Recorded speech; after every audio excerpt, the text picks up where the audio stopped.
7:22 in Trinidad and Tobago. Well, whether or not the driver is driving good, technology is now very much part of the driving experience. It always has been, I suppose, from the very first Ford T that would have been invented more than 100 years ago. But now we have all these technologies that are available. It's always changing. But have you ever heard of the term transportation technology? Well, it's the driving force behind the company, Hike Transportation Technologies.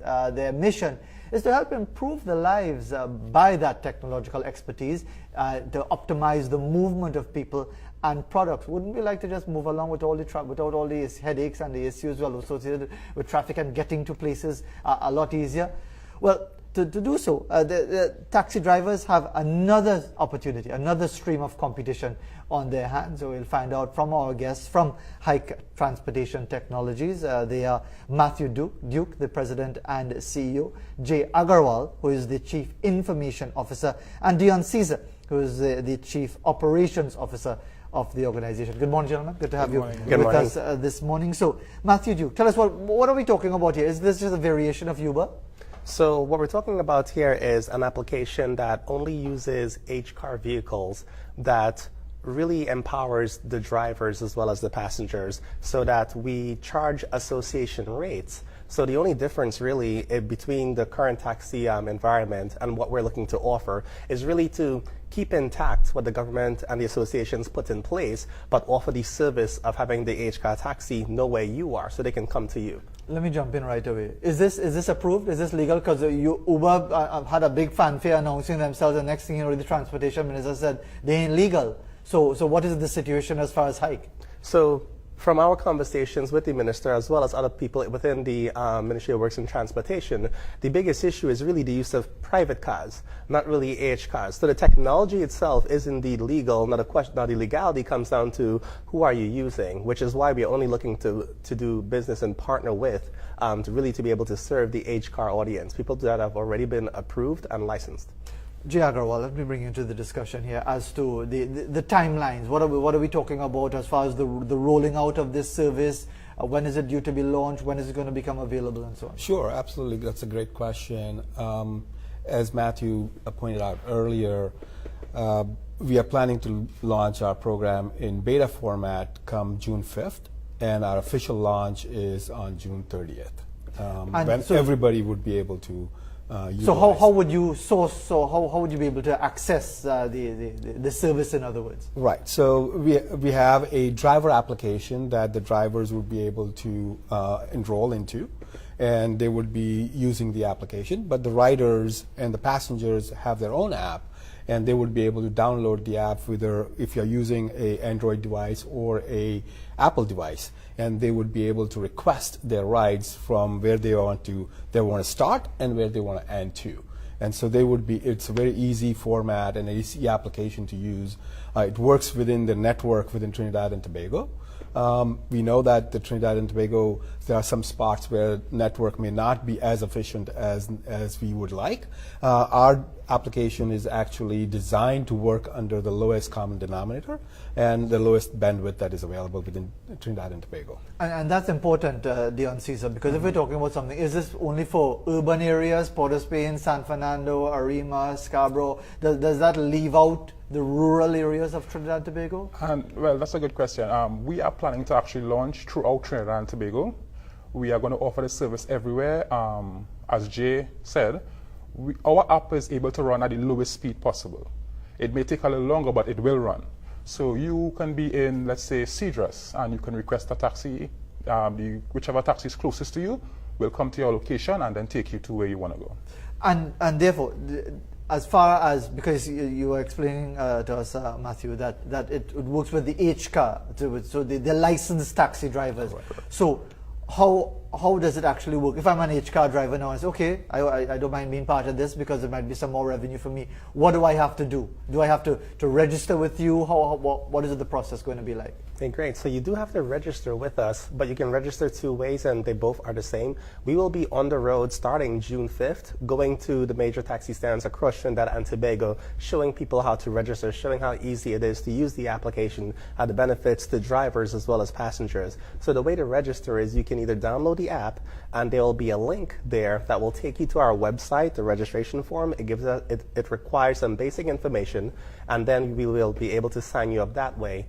Or you can go directly to our website, www.hiketransport.com, and you'll be able to see the driver link, and you'll see the registration form there. From there, we'll be in contact. We'll make sure that you are indeed legal and registered for being a driver, and then we'll set you up. And that is going to be available from when, you said? We will be starting June 5th. So from June the 5th, people Yes, can go on the people can sign website and get all the information. Right. And Mr. Agarwal, because we're a society of generally of fixed taxi routes. It's not like you have it, you just jump in a car and say, well, I want to go so and so. You have like a St. James taxi, a Rima taxi, Chaguanas taxi, and so on. Does that present a specific challenge in developing this service? It actually does not, because we use navigation devices and navigation technology. So regardless of where you want to go, we are able to take you to where you need to go. The driver will have the ability to navigate through using their own smartphones and smart devices and navigate to the location that the passenger wants to go. And yes, go ahead. Oh, was just going to add on to that. And also, so if you have, for example, your San Fernando to Princestown and they're on that route, you know that on the associations that there is a $1, $2 charge for getting off the main road to go to the side street.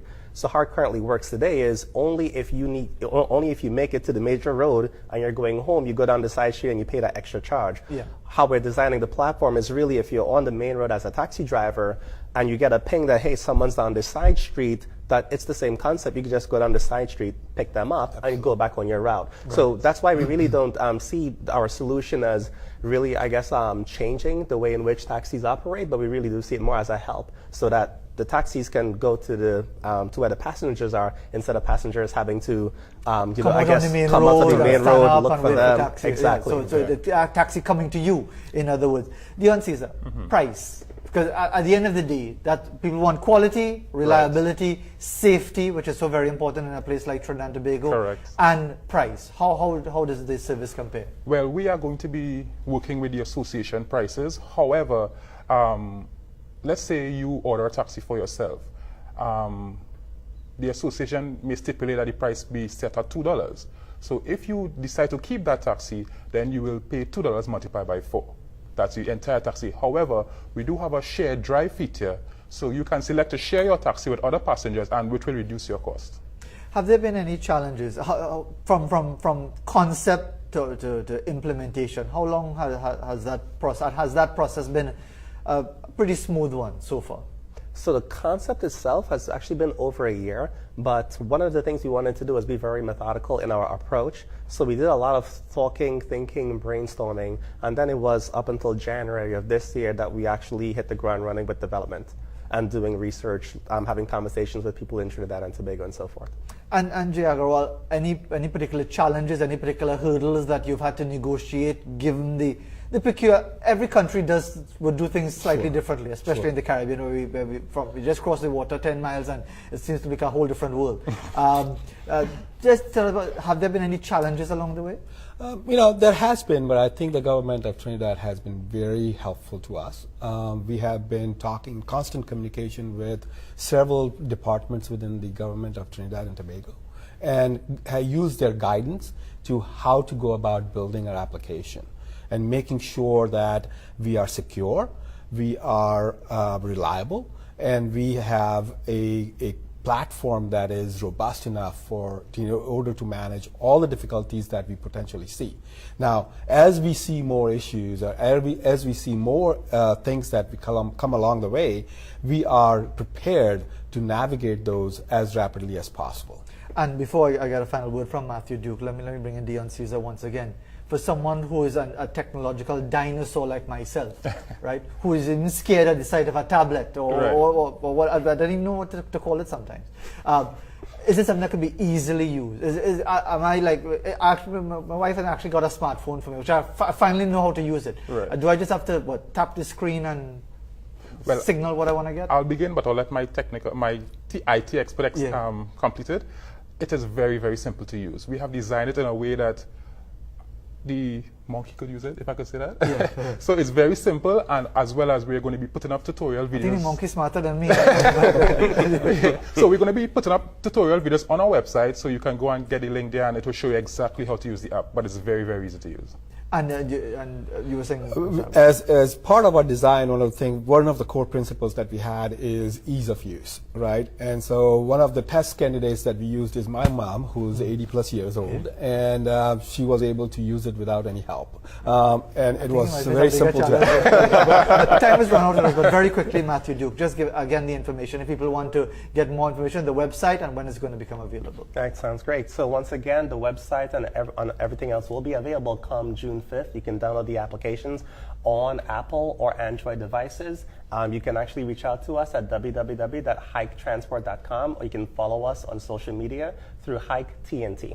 All right, well, gentlemen, thanks very much for joining us. Thank Sounds you for very having interesting, us. and might make catching a taxi a lot easier when it comes into being. We'll see how it rolls out. Thanks very much for joining us. Thank you for having us. You're more than welcome. Coming up towards 7:33 in Trinidad and Tobago, still some ground to cover this morning. We'll be back after this break. The country moving